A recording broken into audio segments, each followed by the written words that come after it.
man biļets bija no Rīgas uz Delī, turpat pakaļ pa 145 eiro. Ka es esmu maziņā. Jo ir arī tāds biznesa klases, kur tā ir vienkārši sēdvieta.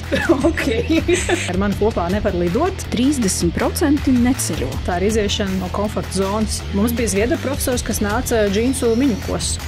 Nopietni? Labdien, cienījamie skatītāji!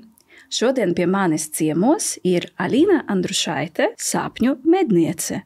Un kāpēc viņa ir sapņu medniece, tūlīt mēs arī noskaidrosim. Labdien, Alīna! Labdien! Man prieks tevi redzēt pie manis šodien ciemos. Alīna ļoti daudz laika velta ceļojumiem. Un ļoti interesants nosaukums sapņu medniece, tad ceļojot, ko tu dari? Tu mēdi sapņus? Patiesībā tas sapņu mednieces nosaukums ir radies tāpēc, ka tas pirmais tās tiešām zināmais mans ceļojums, pēc kura arī radās blogs, bija uz ASV rietumu krastu. Un tolaik es klausījos Sāras Braitmanas albumu Dream Chaser. Un tāpēc man ļoti šis brauciens asociējās ar šo dziesmu, šo albumu. Un es nolēmu izdomāt kaut ko līdzīgu latviešu valodā, un tā sanāca sapņu medniece. Tobrīd mans blogs bija vairāk mana iniciatīva, lai gan vīrs palīdzēja uztaisīt tehnisko pusi, bildes bija viņa. Viņš varbūt tā mazāk iesaistījās tajos visos jautājumos. Ja es šo blogu dibinātu tagad, tad droši vien būtu sapņu mednieki daudzskaitli. Tad, kad tu ceļo, tu vairāk izbaudi, piedzīvo, vai tomēr dokumentē? Es noteikti piedzīvoju, bet man ir arī svarīgi atcerēties, ko es tur darīju. Un esmu secinājusi, ka tas, ka es dokumentēju savus ceļojumus, man arī pēc kāda laika palīdz atgriezties tajos ceļojumos vēlreiz. Būtībā es saku tā, ka es aizbraucu ceļojumā tad, kad es viņu plānoju, jo es diezgan rūpīgi tajā lietai pieeju. Tad es aizbraucu ceļojumā, kad es tur faktiski esmu, un tad es vēl trešo reizi aizbraucu ceļojumā, kad es par viņu rakstu. Tad man ir iespējas atgriezties vēl N reizes šajā braucienā, pārlasot to, ko es esmu safilmējis, uzrakstījusi, ko vīrs ir iemūžinājis. Un citreiz ir tā, ka pārlasot pašai savus ceļojuma aprakstus pēc gada 5, arī 10, ir tāds, pareizi, tur taču bija arī tā. Tā kā tā dokumentēšanas daļa noteikti arī palīdz tai atmiņu daļai. Nu jā, dažreiz es esmu dzirdējusi arī ļoti interesantu faktu par ģimenēm, kuri kopīgi ceļo, kopīgi dzīvo, un tad, kad viņi paskatās arī tajos dokumentētajos brīžos, viņiem veidojas tā saucamā kopīga atmiņā. Nevis tā, ka tas ir tikai manas atmiņas par to, ka es tur kaut ko darīju, bet veidojas tā saucamā kopīga atmiņa, un tas patiešām ir tāds brīnišķīgs veids, kā veidot kopīgo atmiņu. Bet tad, kad tu ceļu, pieņemsim, tu līdo kaut kur tad tālāk, kaut vai kā uz Ameriku tu minēji, tas ir vairākas stundas. Ko tu dari tajās stundas? Pārsvarā lasu vai guļu, atkarībā no laika zonu pārmaiņām. Pēdējo pusgadu es izmantoju lietotni Timeshifter, kas laicīgi jau iesaka pāris dienas pirms ceļojuma, kā pielāgoties šim jaunajam režīmam. Un, piemēram, ja lidojums ir dienas laikā, es parasti negulētu. Bet tagad pāris reizes ir sanācis tā, ka šī lietotne man saka, bet tagad tev ir jāguļ. Ja tu gribi labi justies, aizbrauc vēl galā, tev ir jāguļ. Un tad es mēģinu arī gulēt, kas nevienmēr ir viegli, jo ir pierasts pie tāda režīma, kāds ir. Bet esmu secinājis, ka tas tiešām palīdz. Bet, ja es neguļu, tad es parasti lasu. Ja tu nevari aizmigt. Tu saki, ir jāguļ, tev pasaka, tev gulēt. Es nevaru aizmigt, ko darīt? Lietotnē arī uz to ir padoms, jāizmanto acu maska un jāsēž ar acīm ciet. Okay.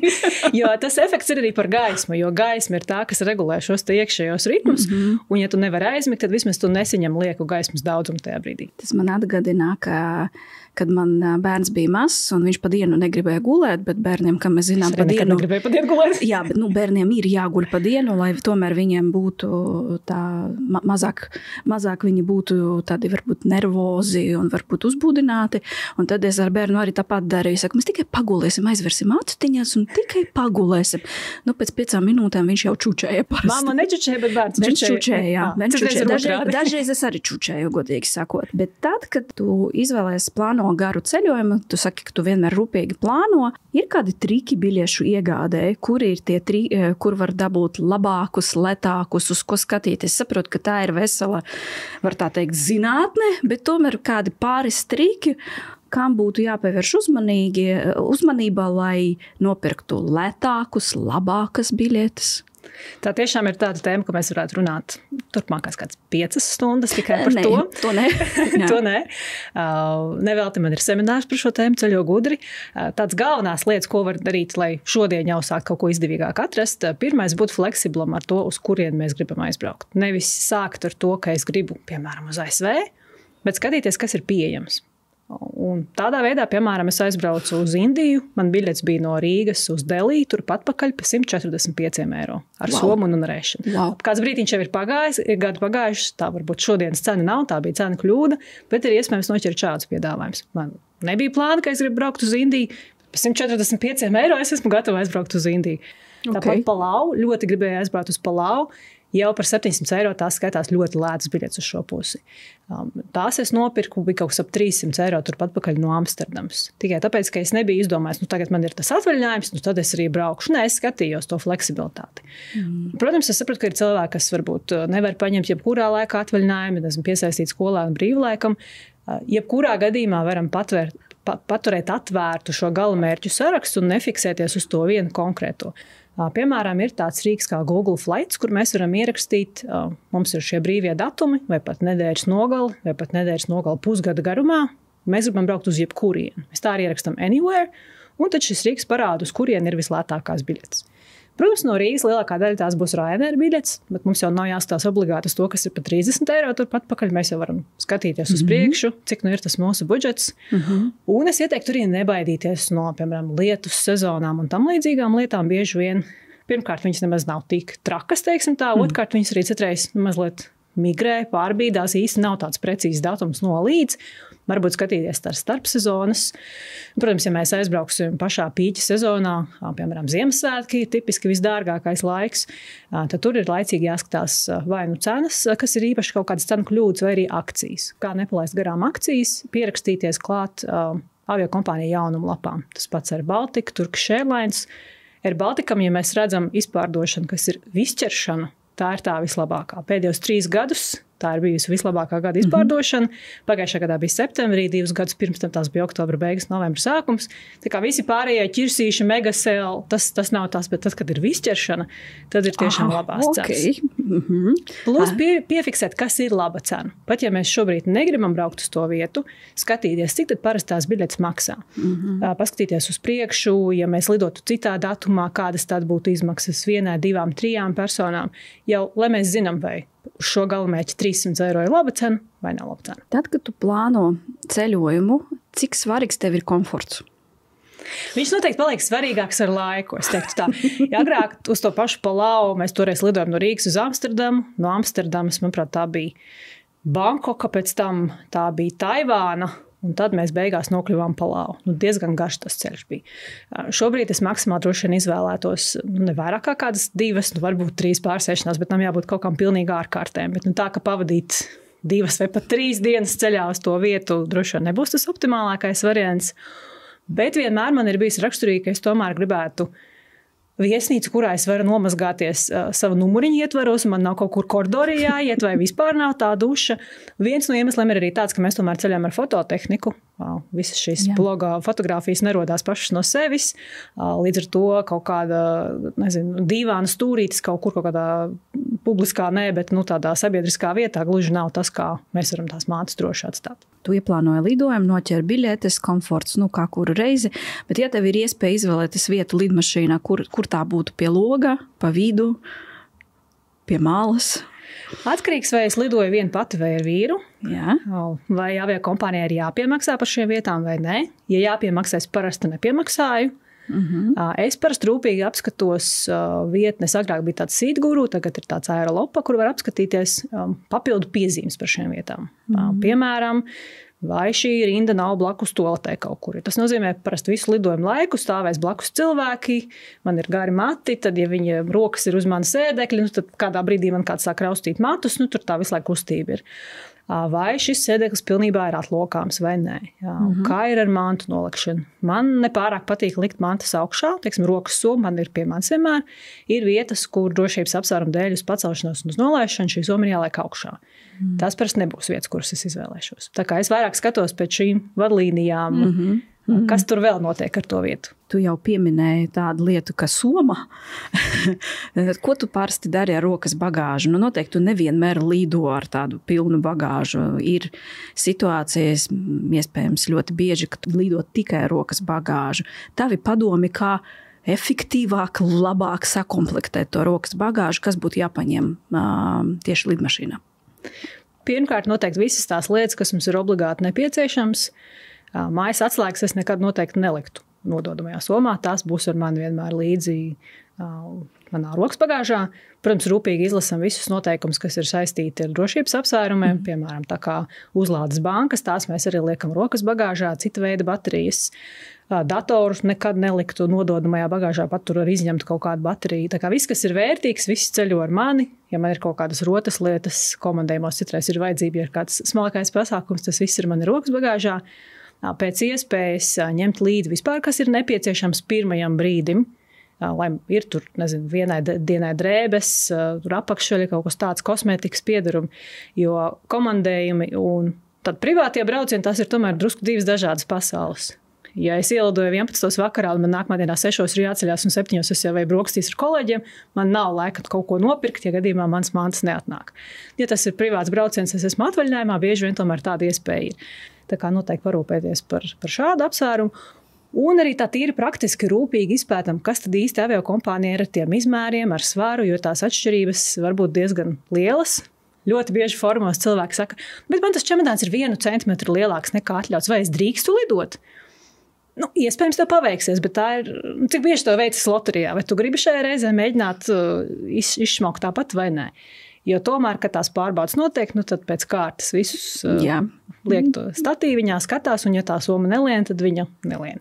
Un, protams, arī par svaru man ir mazie svariņi, ko es mājās visas somas pārsvaru vienmēr pārbaudu, un ja es redzu, ka ir problēma, tad es sāku domāt, varbūt ņemšu nevis šīs džinsu bikses, bet kaut kādas citas auduma bikses. Varbūt kaut ko var iebāzt jakas kabatā, kuru var uzvilkt. Nu, tā kā, tur ir varianti. Protams, ir aviokompānijas, kur var par kādu simbolisku summu piepirkt, piemēram, vēl 4 kg. Es parasti sirdsmieram to arī daru, jo es tajā brīdī negribu stāvēt un tad maksāt tur 50-60 eiro, un tad visi rindos tevi skatās.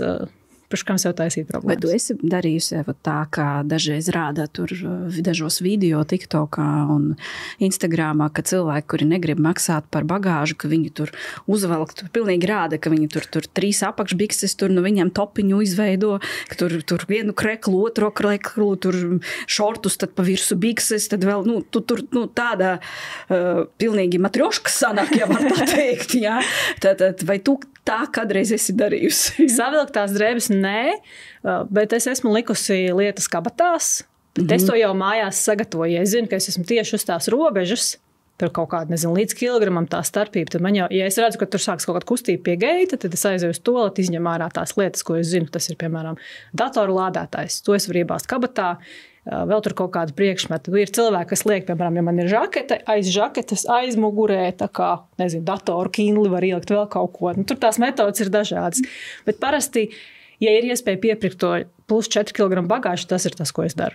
Es zinu, jo es sekoju tavam blogām, ka tu esi lidojusi arī biznesa klasi.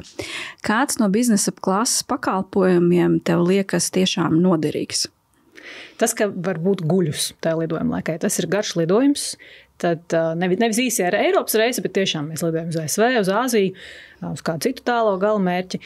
Es tomēr esmu diezgan gara auguma, 1,83 m, un parastā sēdeklī bieži vien ir diezgan grūti nosēdēt, jo man ceļi jau atdurās pret to sēdekļu malu, un ja ir jāguļ, tad nav viegli. Tas, ka ir iespēja pilnīgi guļus, nogulties, izstiepties, tas gan arī ir jāpārbauda tajā pašā vietnē, kur skatos pēc tām vietām, arī lidmašīnu tipus ievedot, var paskatīties, vai tā ir tiešām īstā biznesa klase, jo ir arī tādas biznesa klases, kur tā ir vienkārši sēdvieta, kas netransformējas par gultu.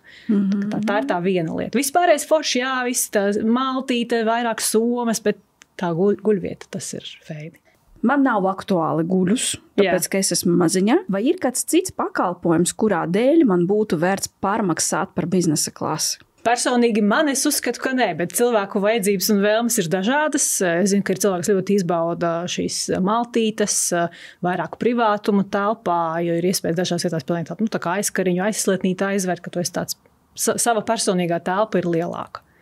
Nu, man droši vien tas privātums būtu vairāk saistoši, jo man bijuši gadījumi, kad tu lido tiešām uz darbu, tev ir āgrais lidojums, komandējums, tev uzreiz pēc, tu atlido uzreiz būtu jāpieslēdzās un jāsaka strādāt. Un tiešām, kad mazie bērniņi, arī nav izgulējušies un viņi pauda savu viedokli pa visu salonu, bišķiņi ir pagrūti. Bet to arī biznesa klasē viņi ir un to var dzirdēt. Jā. Tad sanāk, ka man varbūt arī tā biznesa klase īsti nav vajadzīga. Kāds ir tas interesantākais gadījums, kas tev bijis saistībā ar lidojumiem? Tieši par bagāžu vai? Vispār ar lidojumiem. Kaut kas interesantākais tava vieta. Man vispār ir sajūta, ka man viss kaut kas tāds gadās, tāpēc nevelti man arī Instagramā pa laikam ir tie storija, ka Alīnai gadās. Piemēram, mēs braucām ceļojumā uz Kubu. Mēs bijām vairāku cilvēku grupa, visi kopā. Mums bija tiešais lidojums no Frankfurtas. Bija tā mazā astīte no Rīgas, bet tas bija nesavienots lidojums. Tā summas bija pa jaunu jānodot Frankfurtai. Atlidojot galā, visiem bija soma izņemot mani. Un tā gadās ik pa laikam, tāpēc kādu brīdi man vīrs jau smējās, ka ar mani kopā nevar lidot, jo ja es lidoju, tad vienmēr kaut kādi ir tādi atgadījumi, vai lidmašīnas aplīst un ir jāgaida kādu brīdi, vai ir vētra un ir milzīga turbulence, vai, piemēram, ir kāds pasažieris, kas agresīvi uzvedas, un tad viņu galā sagaida policija. Tādas situācijas ik pa laikam ir, bet man šķiet, ka tas ir vairāk tāpēc, ka es tik daudz lidoju. Man ir gadi bijuši, kur man ir 70 lidojumu segmenti gadā. Tas nav jautājums par to, vai tā notiks, tas ir jautājums, kad tā notiks. Jo agri vai vēl tas notiks. Man bija situācija, ka es ilgus gadus lidoju, man vienmēr bija viss kārtībā. Pienāca tāds brīdis, kad vienreiz es arī nesaņēmu savu čemodānu. Es sapratu, ka tiešām jautājums, kad tas ar tevi notiks. Bet mums nesen bija situācija, ka mēs arī kolektīvi braucām uz Kazahstānu, un Stambula mums bija pārsēšanās, un vienai kolēģi čemodāns nav atlidojis. Bet paradoxālākais bija tās, ka viņa bija aizmirsuši nopirkt arī apdrošināšanu, un viņa pat nevarēja pieteikt apdrošināšanas gadījumu. Un, mēs visi kopā stāvējām, skatījāmies uz viņu nopietni, bet viņai nebija ko atbildēt. Viņas teica, tāda sajūta, ka kaut kāds bija atslēgts tajā brīdī, un viņa nebija nopirkusi to apdrošināšanu, un tieši tajā reizi ar viņu tas ir noticis. Tas vienkārši varbūt ir arī tāds ieteikums, ka nevajag aizmirst par to apdrošināšanu, tā noteikti noderēs. Vai arī iegādāties, noformēt kredītkarti, kurai tā jau ir iekļauta automātiski, un tad viņa arī palīdzēs. Bet tajā Kubas braucienā man bija apdrošināšana, bet es viņu tāpat līdz galam nevarēju izmantot, jo apdrošinātājiem ir jāiesniegt pirkuma čeks par to, ko tu esi nopircis. Es tagad aizietu uz kaut kādu vietējo veikaliņu, izvēlos, ko es gribēšu. Es saku, man vajadzēs čeku. Nav problēma. Paņem rūtiņu burtnīcu, izvelk vai lapu un sāk tagad, mēs jums visu uzrakstīsim. Vai arī citās vietās vienkārši tos čekus nevar dabūt. Vienā vietā es redzu, ka ir var ar karti samaksāt, ir karšu termināls. Tas nav īsts čeks, bet vismaz tā ir tā termināla kopija. Saku, nē, tas ir tikai, ja jūs cigārus pirksiet, tad jūs ar to aparātu drīkstat maksāt. Tādas nianses, kas var gadīties arī. Vietējais kolorits. Vietējais kolorits. Par rūteņu burtnīcu tādu es vēl nebiju arī piedzīvojusi. Lai iedvesmotos, lai iegūtu papildus enerģiju, resursu, uz kurieni tu viņam ieteiktu ceļot? Droši vien tur, kur viņam patīk, vai arī izmantot šo ceļojumu, lai saprastu, kas viņam patīk, jo ceļotāji ir ļoti dažādi. Vieniem patīk iet uz mākslas muzejiem, un viņi iedvesmojas skatoties uz mākslu. Citiem patīk daba, citiem patīk pilsētas, citi ceļot caur ēšanas prizmu un ir gatavi ēst 5-7 reizes dienā, lai tikai nobaudītu šo vietējo virtuvi. Es domāju, ka ir ļoti svarīgi saprast, kas ir tas, kas mani interesē, kad es plānoju to ceļojumu. Necensties izdarīt, ka tā ir pieņemts. Ja mēs braucam uz šo vietu, tad mums obligāti tur kaut kas ir konkrēts jāredz. Jā, citreiz ir kaut kāds iemesls, kāpēc tas ir jāredz, tur tiešām ir skaisti, bet ja tā tēma neinteresē, tad varbūt nav vērts. Piemēram, es tikko biju Bostonā, tā bija diena, kad bija Celtics un Knicks spēle. Man basketbols īsti neinteresē, tāpēc es negāju uz to spēli. Man bija citas lietas, kas man interesē. Bet citreiz cilvēks saka, tāds spiediens, draugi jautā, bet tur taču tu biji, kāpēc tu neaizgāji? Pazīstamam arī cilvēkam situācija bija, ka viņš bija Eģiptē, ar daivingu nodarbojās, viņam kaut kas pēc, ja tu neredzēji piramīdas, tu vari teikt, Eģiptē nebija, neskaitās.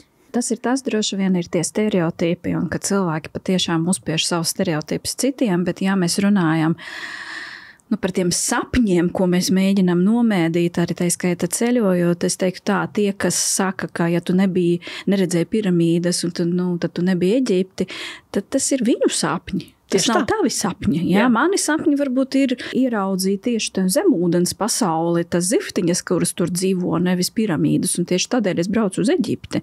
Tas ir tas pats, ka, piemēram, ļoti daudz brauc, kad tu pareizi pateici, kā uz Itāliju. Jā, var braukt baudīt mākslu, bet var braukt arī baudīt ēšanu. Kāpēc gan nē? Gan viens, gan otrs ir lieliski. Un es esmu pamanījusi, ka ļoti daudzie cilvēki, tad, kad viņi runā par savu pieredzi ceļojumos, viņi to ēšanu gandrīz vienmēr piemin. Bija garšīgi, nebija garšīgi.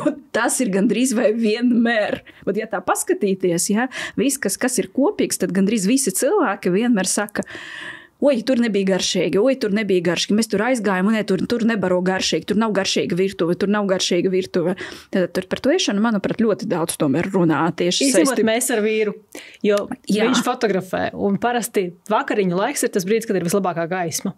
Līdz ar to mūsu ēšana bieži vien pusdienās, mēs kaut kur braucam, tas ir kaut kāds tur proteīna batoniņš ar kaut kādu fast foodu, un vakariņās bieži vien tas ir 5 minūtes pirms benzīntanka slēgšanas laika, nopirkt kaut kādus viesmaizi, lai vispār kaut ko vēl var apēst tajā dienā. Līdz ar to mēs neceļojam, lai ēstu, mēs ceļojam, lai skatītos, fotografētu, un tad tā ēšana tā bieži vien nobrauc otrā plānā. Bet es gribēju vēl arī pajautāt tavu viedokli. Es paskatījos statistiku, vispār cik daudzi cilvēki ceļo. Un tā kopumā, ja neņemt ienākumu līmeni, ja neņemt bērnus, gados vecākus cilvēkus, kopumā paskatīties to vidusslāni, kurš varētu atļauties sev ceļošanu, tad no viņiem īstenībā 30% neceļo. Vispār neceļo, pat nebija braukuši uz blakus pilsētu. Viņi visu laiku ir tikai viena vieta. Kāpēc viņi neceļo? Es domāju, ka tas ir tāpat kā ar tiem sapņiem. Cilvēkiem sapņi atšķiras. Es arī esmu satikusi cilvēkus, kas saka, man neinteresē, man tur nekas nepiesaista, man ir labi, kur es esmu. Ir pat tādi, kas saka, man nav jābēg no manas ikdienas, tāpēc man viss ir labi. Bet cilvēki ir dažādi, tās vēlmes ir dažādas. Tā vide, kurā viņi ir uzauguši, ir dažāda. Iespējams, viņiem ir kaut kādas sliktas bērnības atmiņas par ceļošanu. Tā arī var būt. Ļoti interesanti tiešām, kāpēc viņi tā nedara, bet, zini, šeit arī esmu novērojusi, man pagaidām nav tādi pētījumi rezultāti, kas attiecas uz cilvēkiem, bet es esmu lasījusi vienu interesantu eksperimentu par pelēm. Kuras ceļo? Negluži ceļo, bet ko mums dod ceļošana? Ceļošana tas tomēr ir bildi mainās mums priekšā, jā? Tad mēs tomēr mainām vīde, mēs redzam kaut ko vairāk, paplašinām savu to redzesloku, jā? Iegustam papildus pieredzi. Bet ar pēlēm bija tā, ka viena pēle dzīvoja parastā savā būrī, tur viņai nekas nemainās, un ir otrā pēle, kurai būri visu laiku mainījās apstākļi. Viņai tur bija vienu dienu tur kaut kāds interesants, citu dienu vēl kaut kas interesants, respektīvi viņai visu laiku mainījās apstākļi, mainot to vīdi. Un tad, kad zinātnieki papētīja atšķirības starp šīm divām pēlēm, noskaidrojas, ka tai pēlē, kurai bija mainīgie apstākļi, viņai tas kognitīvas funkcijas stresa noturēšanā viņai bija daudz labākas nekā tai pēlē, kurā visu laiku dzīvoja būri. Tad jautājums ir tāds, ja viņi visu laiku dzīvoja būri, viņai acīm redzot tas viņas, kad tu teici sapņi, varbūt ir saistīti ar to, ka viņi vispār nezina, ko var gribētu. Tā sanāk pēc būtības, jo es arī esmu satikusi daudzus cilvēkus, mēs arī augstskolā bijām paņēmuši vienu grupu, pirmo kursu ar studentiem, jauniešiem aptuveni 18, 19 gadi un pajautājām, vai jūs esat ceļojuši vismaz uz blakus pilsētu. Puse nebija nekur izņemot savu dzimto pilsētu. Un tās, manuprāt, pat nav stāsts. Kā viņi skolā netika uz tām obligātajām ekskursijām, kas principā ir lielā mērā obligātas? Acīm redzot, nē. Acīm redzot, nē, bet mani tas tik ļoti pārsteidzā, jo kaut vai uz blakus pilsētu, kaut vai drusciņi iziet ārpus savā būra un paskatīties apkārt, kas tur notiek. Un tad, kad mēs runājām jau perspektīvu, mēs novērojam, ka šiem jauniešiem ir ļoti grūti studēt un vispār paskatīties uz lietām atšķirīgi, jo viņiem tas domāšanas veids arī ir, tāds, viņam ir grūtāk, viņam reāli ir grūtāk paskatīties, jo viņi daudz ko nav redzējuši. Tas ir tikai pieņemums pagaidām. Mēs plānojam tiešām papētīt vēl dziļāk, jā.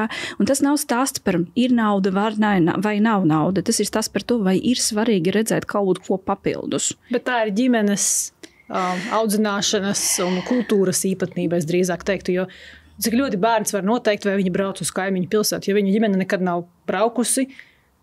Pilnīgi piekrītu, bet es vienkārši konstatēju faktu, ka tas, diemžēl, pēc tam tālāk var ietekmēt arī to tālāko dzīvi. Teiksim, kur viņš iet, kā viņš iet. Pozitīvi ir tas, ka viņš ir iestājies augstskolu. Tas ir ārkārtīgi pozitīvi, ka viņš turpina studēt, un tad viņš var tiešām paplašināt savu redzes loku un arī iespējams mainīt domāšanas veidu, bet par to mēs vēl nedaudz vēlāk parunājam. Bet tas vēl tāpat kā par dzīvošanu ir tie pētījumi, ka tur, kur mēs esam dzimuši, lielākā daļa cilvēku, manuprāt, ir 20 km rādījusā no tās vietas, kur viņi ir dzimuši, viņi arī visu to savu dzīvi nodzīvo. Jā, tā ir. Man arī ir paziņas tādas, kur dzīvo savā dzimtajā pilsētā, un kā tu teici, viņus nekas neinteresē, viņam viss ir kārtība, viņam nekur tālāk arī nevajag. Viņam viss, kas ir vajadzīgs, ir tajos 20 km rādījusā. Tālāk viņam nekas arī nav. Cilvēki ir dažādi. Cilvēki ir dažādi, tā ir mana mantra. Bet es zinu, ka ļoti daudzie cilvēki neceļo tādēļ, ka viņi baidās. Kāpēc viņi baidās? No kā viņi baidās? No nezināmā tā ir iziešana no komforta zonas. Un tad, kad tu esi pirmajā dienā jaunā vietā, tu nezini, kā tur kursē sabiedriskais transports. Tu nezini, kādi būs cilvēki, kur ir drošie rajoni, kur nedrošie rajoni. Piereduma lietas, uz kuru pusi jāskatās, vai mašīnas brauc vispirms. Un ir cilvēki, kas no tā baidās, un daļa domā, ka viņi varbūt netiks galā tajā situācijā, vai valodas, vai pieredzes trūkuma dēļ, un tas ir pamazām jāpārvar. Kā saka, uz blakus pilsētu, kad vai aizbraucot, sākt ar to. Jā, bet, es neticēšu, ja tu man tagad teiksi, ka tev tādu baiļu nebija. Tev taču arī bija tādas bailes. Mēs bērnībā ar manu ģimeni tāpat ceļojām. Tie varbūt nebija kaut kādi ārkārtīgi tāli gala mērķi. Es atceros, ka, kad man bija 12 gadi, tad tētis Lielbritānijas vēstniecībā saņēma stipendiju programmu, iespēju vairākus mēnešus stažēties Lielbritānijā, un vecāki atrada iespēju tiešām sagrabināt to naudu, lai es varētu atbraukt pie viņa ciemos uz pāris dienām. Un toreiz lidostā man bija vienā pašā jālido, un es atceros, ka man kaut kas pajautāja, vai es lidoju uz Kanāriju salām, jo bija blakus reis uz Kanāriju salām. Un man tas likās kaut kas tāds, ka tas ir tā kā Bounty reklāmas, tas ir kaut kas redzēts televizorā, uz mani tas neattieksies vispār nekad. Šķita, ka tas ir kaut kur ļoti, ļoti, ļoti tālu. Bet pamazām ar tām pieredzēm braucām pie radiem uz Ukrainu, citas vietas, skolas ekskursijas uz Igauniju, ar ģimeni uz Lietuvu, un tā pamazām jau tā pieredze rodas. Tas nozīmē, ka, lai pārvarētu savas bailes, ir vismaz jāsāk uz blakus pilsētu aizbraukt, ja kādam ir ārkārtīgi baili. Bet šodien arī ar visiem instrumentiem un aplikācijiem, manuprāt, arī var viegli pārvarēt tas bailes. Šobrīd arī, ja tu pat nezini valodu un baidies, ka tu nesapratīsi, kas ir rakstīts ēdienkārtī, ir aplikācijas, kuras palīdzību mākslīgais intelekts tev visu iztulkos. Galā ir organizētas ekskursijas arī. Ja ir tik ļoti baili, var arī atrast tādu programmu, kur tev būs gids, kas runā tavā valodā, tevi aizvedīs pie rociņas. Labāk tā nekā, es uzskatu. Es tev gribētu arī pajautāt par vienu ļoti būtisku tavas dzīves sastāvdaļu. Tad tev jau ir 2 grāmatas. Es zinu, ka tagad top 3, ka jau bija pie rediģēšanā. Es esmu redzējusi tavā blogā. Vakar sākām bildes taisīt, jā. Redzēju bildes pat taisīt. Kā tu raksturotu savu pieredzi ar pirmas grāmatas lasīšanu? Un vispār, kas tevi stimulēja uzrakstīt grāmatu? Es vienmēr zināju, ka man būs grāmata. Ir domas par dažādiem žanriem bijuši, bet beigās es nolēmu. Galā ir sapņu medniece, ir blogs. Ļoti bieži cilvēki jautā, kad tad būs grāmata, kāpēc nav grāmata? Tev taču ir visi tie stāsti, tu vari vienkārši sākt viņus grāmatā un nopublicēt. Tik viegli tas arī nav. Tas bija garš ceļš, bet es zināju, ka tā grāmata būs. Un izlasot Vila Smita grāmatu Will, es beidzot ieraudzīju to stāstu, ko es gribu pateikt. Jo es biju gājis uz grāmatnīcām, šķirstījusi citas grāmatas, man bija dažādas idejas, ko varētu par tiem ceļojumiem, bet izlasot to grāmatu, man saslēdzās, ka ir ne tikai tie ceļojumi, bet arī tie aizkadri, kas notiek ar blogu, kas ir starp ceļojumiem, bijuši kaut kādi atgadījumi, jo tā ir tā varbūt glancētā puse, tā skaistā pieredze vai praktiskā noderīgā pieredze, un tad ir kaut kādas citas lietas, kas ir bijušas, kuras gluži tā bloga rakstā varbūt neieliksi, kur kāds, kas meklē padomus, kā aizbraukt uz rietumu krastu, viņam neinteresē, kas tur bija kaut kādā privātā lietā. Bet grāmata bija veids pastāstīt šo stāstu pilnībā. Redzot, kā tu par to stāsti, es redzu, ka tas tiešām tevi ļoti iedvesmo, ka tu pilnīgi var just, kā tāds drives ir iekšā, kā man ir grāmata. Kādas grāmatas tu lasi tagad? Iespējams, ja tu saki, ka tu šķirstīji, tad tā bija grāmata, kura tevi iedvesmoja. Kādas grāmatas tevi iedvesmo šobrīd? Es lasu ļoti daudzas dažādas grāmatas. Tieši gatavojoties šai sarunai, apskatījos Goodreads vakar, cik tad es esmu šogad izlasījusi. Šobrīd ir 26 uz šo brīdi.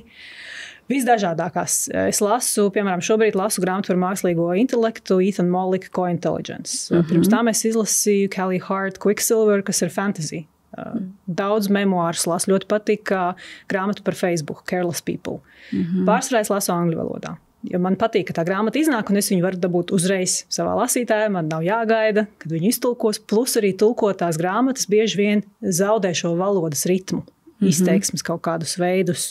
Tā kā lielākoties tā ir angļu valoda, bet tiešām ļoti, ļoti dažādas grāmatas. Man tāpēc patīk skatīties, ko lasa mani draugi šajā pašā Goodreads platformā. Citreiz ir tā, tas ir kaut kas interesants, un tad es skatos. Citreiz ir tik vienkārši, ka es apskatos online platformās, ko var dabūt uzreiz, piemēram, online bibliotēkās, un tad es uzreiz arī kaut ko saku. Kas tur tajā brīdī ir bez gaidīšanas rindā pieejams. Es sapratu, ka tu priekšroku dod e-grāmatām, nevis papīra grāmatām. Jā. Un ar ko tas ir saistīts? Kāpēc ne papīra grāmatas? Tāpēc, ka gribas uzreiz? Tāpēc, ka es viņas lasu tik daudz, ka viņas man beidzas. Piemēram, uz Maldīvu salām 2011. gadā es braucu ar 5 grāmatām, un es viņas visas 5 izlasīju 11 dienās, un man vairs nebija ko lasīt, man vajadzēja kaut ko vēl. Ar lasītāju man nekad nebeigsies grāmatas. Un ja es redzu, ka ir galīgi garām, tad man nav spiediena turpināt. Es esmu tikus līdz 30%, un es redzu, ka nebūs. Tad es mierīgi varu vērciet un taisīt vaļā nākamā. Es arī dodu priekšroku elektroniskajām grāmatām, jo viņas viegli paņemt. Tas ir viens. Un viegli lasīt, viņas nav uz to vienu pusi nērta lasīšana. Jā, un otrs, es arī tik daudz lasu, ka man tad, es nezinu, vesela istaba noteikti būtu, ka bibliotēkā, un vienkārši nav kur likt. Naturāli nav kur likt, un ir grāmatas, kuru tu otru reizi diez vai lasīsi. Jā, klasika man stāv plauktos, bet pārsvarā, ja tas ir saistīts arī ar profesionālo literatūru, tu paskaties, tu palasi, un pat ja viņa ir elektroniskā veida, tu vienmēr viņu var atšķirt un paskatīties to vietu, kas tev šobrīd ir nepieciešama tur, kas ir aktuāls dotajā brīdī. Ne visi zina, bet daudzi varbūt zina, kas tev seko, ka tu ne tikai ceļo. Un ne tikai rakstu par ceļošanu. Un ne tikai raksti, jā, jo tāds iespējas var rasties, ka tu tikai ceļo, tikai raksti grāmatas un vairāk neko nedarī. Pa laimi vai diemžēl, es nezinu, kā tas ir labāk, bet īstenībā tas nav tavs pamatdarbs. Tev ir arī diezgan nopietnas pamatdarbs. Tu strādā vadošajā amatā, un šeit rodas loģisks jautājums. Tev ir vairāk kā 24 stundas diennakti. Kā tu to visu apvieno? Kā es to visu apvienoju? Tas tā kā par naudu ir teiciens. People have money for what they want to have money for. Ar laiku arī mazliet tā ir. Nevienmēr situācijas dzīvē ir dažādas. Un mans hobijs ir lieta, kuram man patīk veltīt laiku, tāpēc pa vakariem, nedēļas nogalēs, tas ir tas, ko es daru. Es netusēju, mani nevarēs atrast klubiņā ar alus glāzi vai kaut ko tādu, jo tas nav par mani. Es zinu, kas ir tas, ko man patīk darīt. Es esmu īstenībā diezgan introverts cilvēks, un man savā sabiedrībā nekad nav garlaicīgi. Man patīk rakstīt, man patīk ceļot, tāpēc tam es atrodu laiku. Es diezgan tā pragmatiski pieeju tam, kas man ir jāizdara. Man vienmēr ir saraksti ar to, kas man ir jāizdara arī sestdienām un svētdienām. Protams, ir kaut kādi ģimenes pienākumi. Man nav mājkalpotāja, kas tīra manu māju. Šobrīd nav, ne. Kādreiz bija posms, kad bija, bet šobrīd nav. Taisam mēs paši ar vīru ēst arī divatā. Tā kā parasta ikdiena, kas ir arī visiem citiem cilvēkiem. Tā kā tā ir lieta, ko man patīk darīt. Bet arī citreiz paskatoties, kas ir tās lietas, kam mēs veltam laiku. Piemēram, ja mēs gaidām, ka mikroviļņu krāsnī uzsildīsies kaut kāda vakardienas pārpalikumi, tās 3 minūtes vai 2 minūtes var likties diezgan ilgi. Bet ja mēs atveram telefonu un atveram kādus rīlus un sākam skatīties, un tad ir tā, hop, un stundas nav. Tas arī ir par to, kam tad veltīt šo laiku. Tevis teiktā es saprotu, ka, ja tu gribi sasniegt daudz, tad ir jābūt plānam. Un jārīkojas saskaņā ar savām prioritātēm. Ja tu dari to, kas tev ir prioritāte, un prioritāte visticamāk tev ir tās, ko tu mīli darīt, tad nekādu problēmu ar to stundu nepietiekamību nevar arī būt. Tavs hobijs ieņem diezgan lielu daļu no tavas dzīves, un skatoties tiešām, kā tu apvieno hobiju, kas ir diezgan apjomīgs, tiešām liels tavs darbs. Es saprotu, kā tu esi no tiem cilvēkiem, kuri lieliski apzinās, ka mūsu darbs nav vienīgā nodarbošanās mūsu dzīve, ir arī citas dzīves sastāvdaļas, kurām būtu jāpievērš uzmanība, un tu lieliski demonstrē, ka to varētu darīt. Vai tu varētu pateikt, kas no tava hobija tev palīdz arī pildīt tavs profesionāls pienākums? Kā tavs hobijs tev palīdz? Viennozīmīgi runāšana ar dažādiem cilvēkiem, kontaktu tīkls, kas ir krietni plašāks nekā, ja es darbotos tikai tajā savā sfērā, prasme uzrunāt cilvēkus, kas ir pilnīgi no citām sfērām, un arī izpratne par to, kā strādā blogi, sociālā tīklī, SEO, visas šīs lietas. Man ir bijušas situācijas, kur, piemēram, darba vajadzībām ir nepieciešams izveidot mājaslapu, kaut kāds tur hostinga piedāvājums ir, un es paskatos, ka man piedāvā tur 4 reizes dārgāku cenu, nekā es zinu, cik es maksāju par savu lapu. Un tad es redzu, kas tas tāds ir.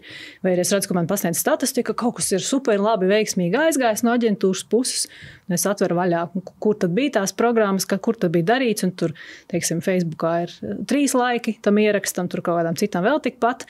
Tad es sāku detalizētāk uzdot jautājumus, izrādās, tas viss tur tiek skaitīts kopā, nu tur tāda melošana ar statistiku sanāk.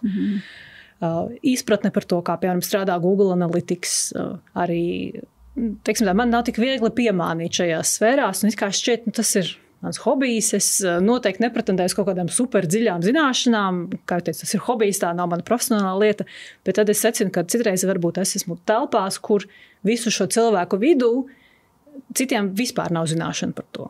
Un tad es ar savām varbūt mazliet lielākajām zināšanām uzreiz varu uzķert tādas lietas. Tā kā es uzskatu, ka šis zināšanu plašums ir kaut kas tāds, kas palīdz citās sfērās arī, ka it kā kaut kāda pilnīgi nesaistīta lieta var būt diezgan noderīga arī tajās citās lietās, ka tu redzi, ka no viena projekta uz citu var pārnest, un citreiz tas cits projekts ir vienkārši mans hobijs, no kur es pārnesu tās zināšanas. Tad mēs varam pateikt, ka tik tiešām dažreiz tas, ar ko mēs nodarbojamies, it kā liekas, hobijs brīvā no darba laika, bet patiesība tas prasmes un zināšanas, ko mēs iegūstam, var noderēt arī ikdienas darbā. Piemēram, indiešu dejas. Es brīvā laikā dejoju indiešu dejas Bollywood. Man kaut kas arī jautā, nevar būt, ka tev tās dejas nodara profesionāli. Saku, reāli nodara. Es esmu vadījusi teambuildingu ar tām indiešu dejām. Man ir par ko parunāt ar kolēģiem, kas ir no Indijas. Uzreiz pilnīgi cita veida kontakts. Saka, viss, ko mēs daram, nodara. Kā tu definētu veiksmīgu karjeru? Tas droši vien ir tā kā tāda Māslova piramīda, uz ko ir jāskatās. Okay. Ja, protams, mēs strādājam, tāpēc, ka mums patīk, mēs daram to, kas mums patīk, bet mums tomēr arī vajag saņemt to algu, lai mēs varam izdzīvot to lielākai daļai, kas varbūt nestrādā tikai tāpēc, lai aizpildītu savu brīvo laiku. Teiksim, tā 99% cilvēku algas elements ir svarīgs tajā lietā. Protams. Un es teiktu, ka noteikti izaugsme. Ir iespēja turpināt mācīties, iespēja iet uz augšu vai uz sāniem tajā karjeras izveidē savā, ka tu vari to kontrolēt un tev ir iespējas kaut ko darīt, kas tev patīk. Protams, nav tā, ka 100% no visiem uzdevumiem, ko es katru dienu daru, man ļoti patīk.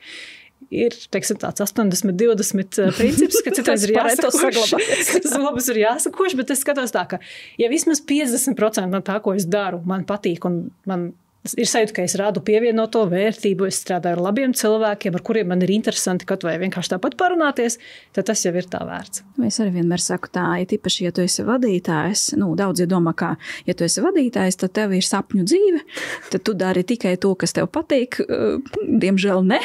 Jā. Diemžēl ne, un es pilnīgi piekrītu, aptuveni pusi ir tas, kas, varēja arī nebūt, jā, bet diemžēl ir jādara kaut vai ar sakostiem zobiem, tāpēc, ka nebūs, ka tavs darbs vienalga nekad nesastāvēs tikai no tā, kas tev patīk un kas tev nepatīk. Tieši tāpat kā ar blogu, nav tā, ka viss, kas ir ar viņu saistīts, man ļoti patīk, bet ir lietas, kas ir jādara, ja tu gribi viņu attīstīt. Dažreiz komentētāji bišķiņ mūs uzmundrināja. Jā, uztur tonusā. Uztur tonusā. Es vienmēr saviem komentētājiem esmu pateicīga, jo viņi palīdz darīt lietas citādāk, dažreiz tiešām uzmundrinā, dažreiz liek pasmā izmaidītu, tāpēc es viņam esmu tikai un vienīgi pateicīga, nekā citādi. Tu pieminēji, ka veiksmīgas karjeras sastāvdaļa ir arī izglītība, izglītošanās. Kāda loma izglītība ir tava dzīve? Es teiktu, ka ļoti, ļoti liela loma, jo, ja es paskatos, kur es esmu attiecībā pret saviem pamatskolas klases biedriem, vidusskolas klases biedriem, pēc tam augstskola, nākamā augstskola, tad droši vien visnozīmīgākā ir bijusi augstskola, tieši bakalaura grāds tajā izrāvienā, bet arī, piemēram, tajā manā profesionālajā sfērā šī nav joma, kurā varētu strādāt bez bakalaura grāda. Vairumā manu pēdējo 10 gadu amatu aprakstos pie pieteikšanās jau ir rakstīts, ka obligāti ir bakalaurs un vēlams maģistra grāds. Līdz ar to tajā brīdī, ja viņš ir vēlams un tu esi pret citiem kandidātiem, tad visdrīzākais tas būs. Tas daļēji var kļūt par tādu obligāto čeklistu, bez kura tevi pat neapskata, bet tas arī savā ziņā pierāda, ka tu vari kaut ko pabeigt. Un tās pieredzes, arī tie praktiskie elementi pēc tam nodara arī tomēr karjerā.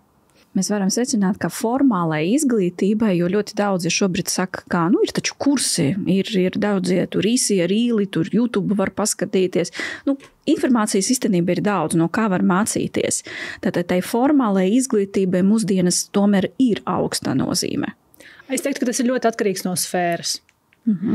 Dažādas nodarbes, piemēram, man vīrs strādā IT industrijā, ļoti daudz cilvēku strādā IT industrijā, kam nav formāli pabeigts bakalaurs, maģistrs vai tur vēl doktora grāds. Viņi ir iemācījušies tās prasmes, un bieži vien tās ir arī programmas, kurās studiju programma var atpalikt no tā, kas ir tekošais, līdz ar to tās praktiskās prasmes dažreiz var nospēlēt svarīgāku lomu.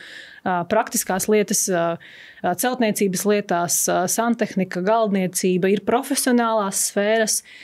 Es pieļauju, ka tā varbūt ir pat viena no jomām, kur Latvijā vēl ir vērts arī mācīties arī varbūt tādās baltās apaklītes darba sfērās. Piemēram, Vācijā ļoti populāras praktikantu programmas, kur cilvēki pēc pat 9. klases jau strādā kaut kādos, teiksim, jaunāku junioru amatos, uzņēmumos, kas varbūt, ja tu tur gribi strādāt, ka tu vienkārši piesakies darbā, tad tev vajadzēs to bakalaura grādu, bet tu vari sākt strādāt kā tāds praktikants. Bet tāpat arī ar viņiem runājot, ir bijušas sarunas, ka viņi saka, es gribētu darīt tādu darbu, kā tu dari. Saku, bet ja tev nav tas bakalaurs un arī tas maģistrs, tad visdrīzākais tu nevarēsi pārlekt no tā uzreiz uz šo, tev ir jāieliek tas darbs, lai tu tiec līdz tam. Bet mūsdienas arvien biežāk, kāpēc es uzdodu šādus jautājumus, jo es bieži dzirdu, ka augstāka izglītība nav vajadzīga, ka tā ir laika izšķērdēšanā, ka tā ir naudas izšķērdēšanā. Bet ja mēs paskatītos uz augstāku izglītību caur ieguvumu prizmu. Ko var dot augstākā izglītība cilvēkam, izņemot, protams, tas pozīcijas, kas nākotnē viņš varētu ieņemt, strādājot noteiktais nozares? Ko vēl? Kontaktu loks. Jā. Pēdējo savu maģistra programmu, viens no iemesliem, kāpēc es uz turieni vispār aizgāju, bija, es gribēju paplašināt savu kontaktu loku tieši to konkrēto programmu, tāpēc es izvēlējos. Tā ir savā ziņā arī ticība saviem spēkiem un arī iespēja varbūt sakost to zobus un kaut ko izdarīt, jo atkal mācībās arī nav tā, ka viss ļoti patīk darīt. Bakalaura es pabeidzu tā saktais Zviedros, Rīgas ekonomikas augstskolā, SSI Rīga, kur man liekas, nevar būt, ka būs tik grūti, kā visi saka. Taču nevar būt. Man taču kutru galva, es tikšu galā. Tāpat bija grūti. Tā kā, ja tu tam esi izgājis cauri un tu to esi pārvarējis, tad tas arī mazliet iedod tādu, ka tagad tu vari tikt cauri jebkam. Ja tu tik cauri tam, tad mēs varam pateikt, ka tomēr augstākā izglītība vajadzīga kaut vai tādēļ, lai mainītos tavs domāšanas veids. Jā, arī. Jo domāšanas veids tomēr cilvēkam, kas ir izgājis augstāku izglītību, vismaz bakalaura līmeni, tomēr viņš domā citādāk. Izpratne pret autoritāti, arī sastrādāties ar dažādiem cilvēkiem. Piemēram, tas pašos Zviedros mums bija ļoti daudzi viesprofesori no dažādām valstīm, dažādām kultūrām, kur tu jau iegūsti to priekšstatu, ka visi cilvēki nav tādi, kā tu esi pieredzējis viņus redzēt varbūt Latvijā, un domāšanas veidi var atšķirties par ļoti dažādām lietām. Pat tik elementāras lietas kā ģērbšanās, kā mums ir pieņemts, kā izskatās profesors. Mums bija Zviedru profesors, kas nāca džīnsu miņukos. Un viņas teica, mūsu kultūrā tas ir ok. Un tad tu saproti, ka, hei, tas var būt par tādām lietām, par ko tu pat nekad neesi aizdomājies. Cik stingra ir ģērbšanās kultūra konkrētajā vidē. Nu, mums augstskolā bija no Zviedrijas profesors, kurš gāja ar irokēzu zaļā krāsa. Un tas bija ok. Tas bija ok. Tā kā arī tā cilvēku dažādības pieņemšana arī veidojas. Jā. Tu esi ārpus tā sava burbuļa, kur tu esi gājis. Varbūt skolā tu biji tajā, kur varbūt pie tava rajona piesaistīta draugi. Tev ir tie, kas dzīvoja kaimiņos, un tu strādā varbūt uzņēmumā, kas ir, nezinu, mammas draudzenes ieteikums, un tad tu kaut ko pilnīgi citu ieraugi. Kas tavuprāt šobrīd pietrūkst izglītībā? Īpaši pieaugušajiem? Pieaugušajiem. Es domāju, ka viens ir praktiskais elements, ne tikai teorētiski pamācīties, bet arī praktiski apgūt tās lietas, mēģinot, skatoties. Es nesaku, ka visur tas nav, bet ir redzēts, ka tas citreiz nav. Teiksim, kaut kādi pārāk teorētiski aspekti, kuri nenāk ar to praktisko sagumu, kur tad to pēc tam reāli varēs izmantot. Iedomājies šobrīd skolēns, kurš skatās mūs un domā par savu nākotnes karjeru. Viņš, protams, grib veiksmīgu karjeru. Ik viens grib veiksmīgu karjeru, kas tas būtu viņa izpratnē, bet visi grib kaut ko sasniegt. Mazāk, vairāk, bet kaut ko noteikti vēlas sasniegt. Kādu padomu tu viņam dotu? Tā ir laba tēma. Par to burtiski tikko redzēju labu video no cilvēku, kurus ļoti cienu, Vanessa Van Edvards, un viņa arī tieši stāsta par to, kā izvēlēties karjeru. Citreiz saka, ka izvēlēs to, kas ir tavs hobijs, un tev nedienu nebūs jāstrādā. Nē. Tas ir veids, ir hobijs. Man ir hobijs, un tas ir, ja tas man būtu jādara katru dienu, tas sačakarētu manu hobiju, un tad man vairs nebūtu tik liels prieks, ja no tā būtu atkarīgi mani rēķini, un tā es varu izvēlēties. Daru, kā gribu. Un viņa par to stāstīja, ka ir svarīgi padomāt, kas ir tas, ko tev vispār patīk darīt. Vai tev patīk komunicēt ar cilvēkiem? Vai tev ir svarīgi palīdzēt citiem cilvēkiem vai nē? Vai tu gribi strādāt ar rokām, pie datora, kaut kādas citas lietas mēģināt, nevis tikai domāt, tur ir kādas profesijas eksistē. Tur ir pārdevēji, ir santehniķi, bišķiņi mēģināt vispirms saprast vispārīgāk, kas ir tas, no kā es gūstu prieku, kas ir tās situācijas, kurās es jūtos labi. Piemēram, es daudzus gadus strādāju pārdošanas sfērā, es esmu introverts cilvēks. Man nebija viegli, bet tas bija ceļš, kā tikt tālāk. Līdz ar to es pat teiktu, ka virzoties manā karjerā, man paliek vieglāk ar katru gadu, jo es zinu vairāk un vairāk varu darīt lietas, ko man patīk darīt. Bet tas sākuma posms, tas nav viegli. Klausoties tevi, es saprotu, ka tev ir bijis plāns, kur tu gribi nokļūt. Vai tā bija? Es teiktu, ka nevis konkrēts plāns, ka es gribu tikt te, bet tas ir bijis plāns, pirmkārt, turēt atvērtu prātu. Es nezinu par to, ko es nezinu. Ir sfēras, jomas, par kurām varbūt es iepriekš neesmu saskārusies, strādājot vispirms Latvijā, tad Baltijā, tad tur bišķi paplašināt to reģionu, tagad es jau esmu globālā amatā. Līdz ar to, ja es būtu nofiksējusies, ka es tagad gribu būt mārketinga, Eiropas departamenta vadītājs, tad es palaistu garām citas iespējas, kas tikmēr arī eksistē, ja es tikai uz to vienu lietu fokusētos. Bet es uz to esmu skatījusies tā, ja es gribu to nākamo soli, kas ir tās prasmes, kas man pietrūkst, kas ir tie puzles gabaliņi, kas man nav. Vienā brīdī man nebija pieredze strādāt ar savu padoto komandu. Mans vadītājs atrada iespēju man tā kā projekta formātā iedot 3 padotos darbiniekus, kur tieši tobrīd nebija vadītājs, un tad man bija pieredze strādāt ne tikai ar tiem, kas ir manā valstī, bet arī citās valstīs, un saprast, ka tagad man ir jātaisa pusgada pārunas ar viņiem. Tagad man cilvēks prasa algas pielikumu un draud, ka viņš iet prom, vai cits kāds sūdzas par viņu, un man tagad ir tā situācija jārisina. Ka tu tā kā mācies praksē tās lietas.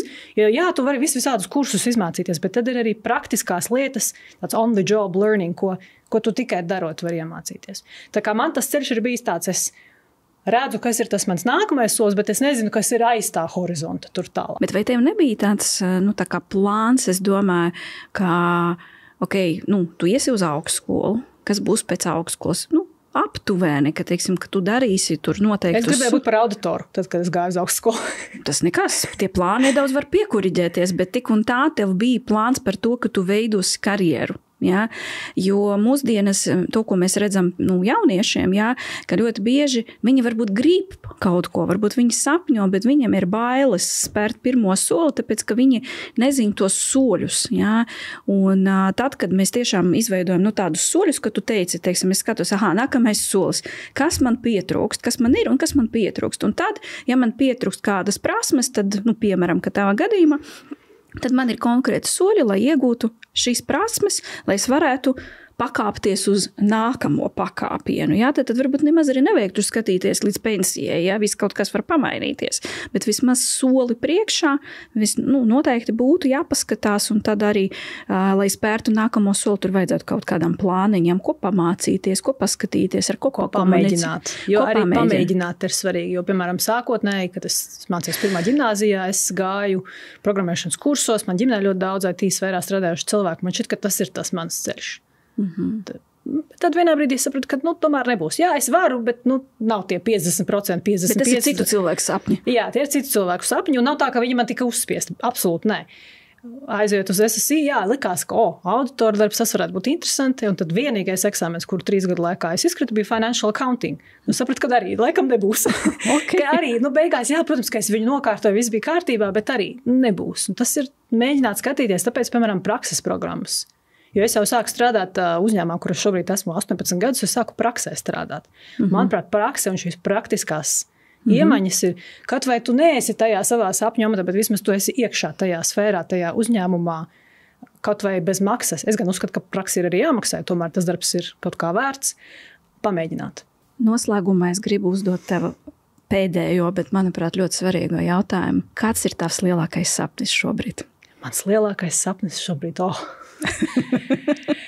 viens apsvērums ir tāds, ka es parasti par saviem sapņiem runāju tad, kad es esmu gatava viņus atklāt. Okay. Tā ir daļa no tā, kas ir kāds, par kuru tu vari atklāt? Es gribētu tuvāko 3 mēnešu laikā nodot eksploatācijā māju. Manuprāt, lielisks sapnis. Mērķis. Tas vairāk ir jau pat mērķis. Pat ir mērķis. Mums sākumā parādās sapņi, pēc tam viņi kļūst par mērķiem, un tad mēs viņus iztenojam. Un 2 vārdos, kas būtu jādara cilvēkam, lai iztenotu savu sapni? Jāsāk darīt. Pilnīgi Mazāk domāt par to, kaut citi pārdomās, kas būs, apsēsties šodien un izdarīt to vienu lietu, ar ko iesākt. Un tad jau pēc tam paliek vieglāk. Baltas lapas ir grūti sākt, bet tad sāc ar to vienu teikumu, un tad jau nākamā dienā paliks vieglāk. Paldies tev, Alīna, ka tu atnāci pie manis šodien ciemos. Paldies jums, skatītāji, ka bijat kopā ar mums. Jūs saprotat, lai sapņi piepildītos, ir vienkārši jādara.